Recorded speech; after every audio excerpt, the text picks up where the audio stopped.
Hey guys! So, I'm sure I look exactly like I was in the last video. That's because it was just a couple of seconds ago. I've recorded kind of the training of the first level, basically. We flew by it, really. The one thing that she didn't really do, we haven't done before, is this first one, which we did spend a couple days on. We're here, level 1, first command, which is our come command. The criteria, main end goal for this command, it says right here, the dog must play the come game between the handler and a friend or stranger standing 20 feet apart. An actual cue to come is desirable, but not necessary. So this is a really cool, fun game. This is a game I've never played with Elsa before, and I'll go ahead and throw some footage up of me and my boyfriend's playing this game with her. We first started in my room. Unfortunately, the camera angle was really bad, but I wasn't quite sure on how she would do this game. So I started in my room. My room's probably 10 feet max diagonally. And of course I have my bed on one side, so she really only went probably 7 feet, not very far at all. But the next day, we went out and we went into the backyard, and she did do the full 20 feet without a problem. And then later we did it out in the front yard. So we kind of like moved around. She loved the game, and I think it was a great introduction to this training levels. We didn't at first do the come game in between with the clicker, because I didn't do like a click load session. But before we went outside in the front yard, I did do the clicker, and that's where she had some trouble with it, with some bushes. She wanted to sniff the bushes. And she was just a little distracted. She wasn't gigantically distracted. I can't remember if I filmed that or not. But that is the game. So basically what you do is you can play this with a whole bunch of people, and I would like to play it with more than one other person. But we have just done me and my boyfriend right now, till I drag some other people into this. But for sake of discussion, we're only going to talk about 2, and I would recommend you only start out with 2, at least for the first time, especially if you have a young dog. And then you can go to multiple people. This would be, I think, a great game for like a service dog meetup. If it's at a park or something and you have young dogs.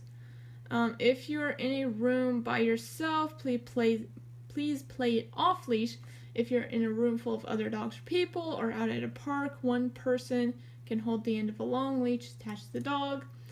Standing a little bit apart, how far apart depends on the dog. If you pretty much think he'll come, stand 15 feet apart. If you pretty much think he won't, stand 5 feet apart. Both people have treats and a clicker, or if you're playing with a young child or stranger, you can click for both people. Person A calls the dog. Since we're just starting to teach the dog to come, do not say the C word, come, or use the dog's name. There are lots of other ways to call a dog. The examples are puppy, puppy, puppy, which is what I used, or yo, doggy, doggy. Use your imagination. I'm sure you guys can come up with a lot of different things. While person A is calling the dog, person B is looking up at the ceiling. Why? Because even an untrained dog has difficulty moving away from a person who's staring at her.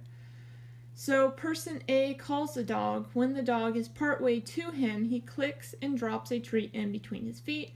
Doesn't matter if it bounces, you'll get better along the way. Dog eats the treat. End of round 1. Now person A looks at the ceiling. I don't see the dog. I am not interested in the dog. Person B, basically, person A is now ignoring the dog after he gave him a treat. Person B looks at the dog, starts calling her. The dog doesn't want to leave person B because person A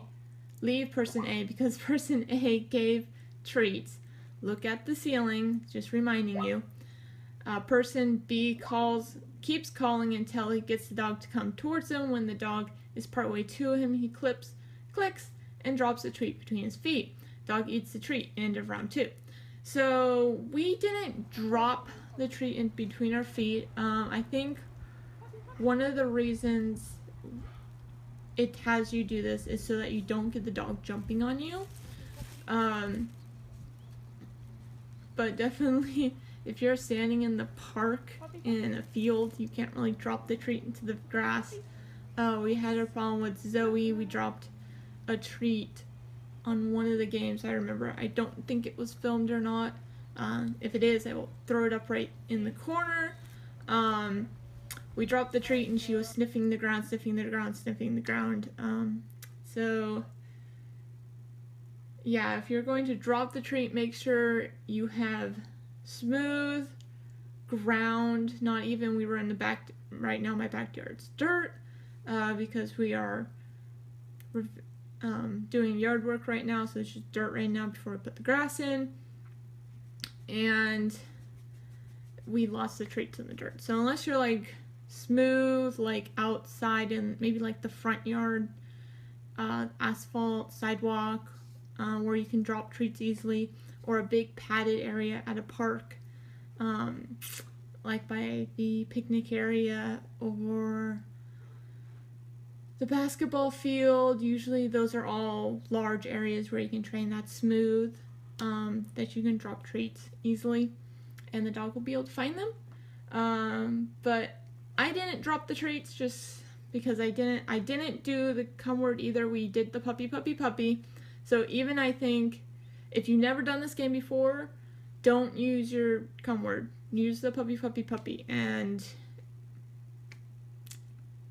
yeah, so that's what I would say. There's also some problem solvings down here. Really just be patient. Just be patient. And do it. If you get one bad one, step closer to each other so the dog's not going that far. If you have her wandering off, make sure she's on a long line. And I'm not going to read the entire problem solving section. But yeah, that's basically the goal for this week, is to do the come game between 2 people at least, you and someone else, standing 20 feet apart. If you just can't find anybody this week that you can play the come game with, you're like all alone for the entire week, and you don't have a friend you can call over, maybe they're on vacation or whatever, I know it's summer, but just go ahead and play with the dog with yourself. A good game that you can play that would kind of give you the same effects, but I would definitely do this game whenever you have a chance. Another game you could do is hide and seek with your dog. Just hide somewhere in the house and call them and have them come find you and give them lots and lots of treats and praise them for doing so. And at first, when you're first doing hide and seek, you don't actually hide. Maybe just, walk around the corner and you could do the puppy, puppy, puppy, or you could go, come find me. If you're not going to say find, you don't want to like repeat something that you're going to have a command for later. This is definitely not something you want to get into the habit of doing. So that's why it's that's why I like the puppy, puppy, puppy she uses here, because you're never gonna use puppy, puppy, puppy or puppy as a command at all. And so it's just, a way you could start the come command so that when you get to the point where she's doing it, you can just pair the word, your command, come, for your recall without having any repeats, and so you don't have that bad habit. So yeah, that's it. So I hope you are following along. Click a thumbs up if you are. Go ahead, comment down below if you have any questions, and I will see you in the next video. See you later.